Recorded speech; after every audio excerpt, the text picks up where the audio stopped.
Hello friends, welcome back to my channel. So today we will discussing the part 6 of chapter 1, that is Indian economy at the eve of independence.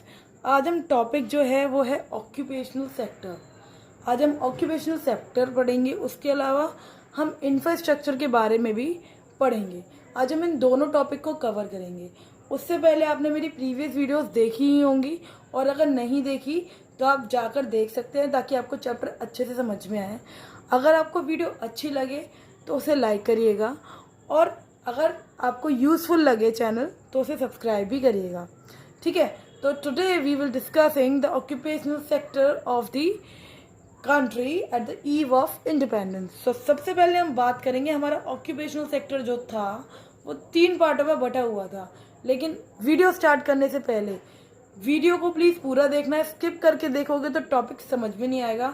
मैंने कोशिश करी है कि मैं आपको diagrammatic form में chapter समझा पाऊँ, ये चैप्टर का टॉपिक समझा पाऊँ, ताकि आपको बहुत जल्दी लर्न हो जाए, क्योंकि डायग्राम्स के थ्रू हम जल्दी लर्न कर पाते हैं. आई होप सोस. तो सबसे पहले हम बात करेंगे प्राइमरी सेक्टर की. हमारे को दिख रहा है इस डायग्राम में कि there are 3 portions of occupational sector, that is primary sector, secondary sector and the service sector. अगर हम बात करें प्राइमरी सेक्टर, सेकेंडरी सेक्टर और सर्विस सेक्टर के बारे में, हमने बहुत पहले भी डिस्कस किया था in the very first video of this chapter, that is Indian economy के बारे में हमने बात किया था. कॉजेज ऑफ एग्रीकल्चर टॉपिक था, आप जाकर चेक कर सकते हैं चैनल पर. तो #1 वीडियो को आप देख लीजिएगा, आपको मिल जाएगी, तो उस पर आप इस चीज़ को देख भी सकते हैं दोबारा से. तो प्राइमरी सेक्टर की अगर हम बात करें तो हम जानते हैं कि 70% लोग प्राइमरी सेक्टर में इंगेज थे. ठीक है, at the time of independence, not currently we focused about, है ना. तो प्राइमरी सेक्टर के 70% लोग जो थे, यानी 70% peoples are engage in the primary sector जब इंडिपेंडेंस हुई थी, तब at the eve of independence. वहीं पर जो सेकेंडरी सेक्टर था उसमें जो लोग थे वो 10% इंगेज थे, और जो सर्विस सेक्टर था उसमें 18% लोग जो थे वो इंगेज थे. अब हम बात करते हैं प्राइमरी सेक्टर किस चीज़ से रिलेटेड था. प्राइमरी सेक्टर बेसिकली एग्रीकल्चर से रिलेटेड था.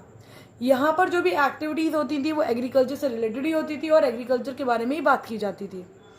अगर हम बात करें सेकेंडरी सेक्टर की, तो सेकेंडरी सेक्टर जो था वो होली प्राइमरी सेक्टर पे डिपेंडेंट था. वो रीज़न ये है क्योंकि वो एक मैन्युफैक्चरिंग सेक्टर है. जब तक उसे रॉ मटेरियल नहीं मिलेगा तो वो फिनिश गुड नहीं बना सकता. तो रॉ मटेरियल कौन प्रोवाइड करता था? प्राइमरी सेक्टर प्रोवाइड करता था. और सेकेंडरी सेक्टर क्या करता था? उस रॉ मटेरियल का फिनिश गुड बनाता था, है ना. तो यहाँ पर हमने ये बात करी, तो इसमें जो लोग थे वो मैन्युफैक्चरिंग इंडस्ट्रीज में वर्क करते थे और रॉ मटेरियल को फिनिश गुड बनाने की कोशिश करते थे. अब हम बात करें सर्विस सेक्टर की, तो सर्विस सेक्टर जो था वो टोटली डिपेंडेंट था primary as well as secondary sector पे. क्यों? क्योंकि प्राइमरी सेक्टर जो था वो क्या करता था? वो प्रोडक्ट्स बनाता था, रॉ मटेरियल प्रोड्यूस करता था एग्रीकल्चर के थ्रू, और उसी रॉ मटेरियल यानी उस रॉ मटेरियल प्रोडक्ट को फिनिश गुड में कौन कन्वर्ट करता था? Secondary sector. और अब उस फिनिश गुड को ट्रांसपोर्ट कौन करेगा? Service sector. तो सर्विस सेक्टर टोटली किस पे डिपेंड था? इन दोनों सेक्टर पे था. अगर इन दोनों में से कोई एक सेक्टर भी काम करना बंद कर देता तो शायद सर्विस सेक्टर वर्क नहीं कर पाता. तो ये था हमारा occupational sector eight the time of independence. अब ये बताया गया है कि जो हमारी ग्रोथ थी वो बहुत अनबैलेंस्ड नेचर की थी. Why our growth is so unbalanced? इसका रीज़न आपको पता है, आप खुद देख रहे हो डायग्राम में कि हमारे जो प्राइमरी सेक्टर था उसमें लोग ज़्यादा इंगेज थे, और जो सर्विस और सेकेंडरी सेक्टर दोनों है, इन दोनों में 10% सेकेंडरी में लोग इन्वॉल्व हैं और 18% सर्विस में.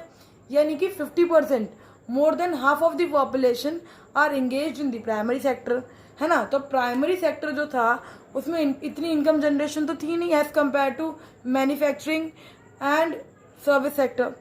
तो इसीलिए हम बात करते हैं कि ये जो हमारी ग्रोथ थी वो अनबैलेंस थी. और ये कब बैलेंस्ड होती? ये तब बैलेंस्ड होती जब सेकेंडरी सेक्टर और सर्विस सेक्टर प्राइमरी सेक्टर के बराबर होते, यानी कि तीनों का परसेंटेज जो होता है वो ऑलमोस्ट इक्वल होता है, लाइक 33%.3. ठीक है, इतना परसेंट अगर तीनों का होता तो हमारी जो ग्रोथ होती है आज के टाइम में, उस टाइम पे भी वो क्या होती? बैलेंस्ड होती. जबकि इस सिचुएशन के अकॉर्डिंग जो हमारी ग्रोथ थी वो बहुत अनबैलेंस्ड नेचर की थी.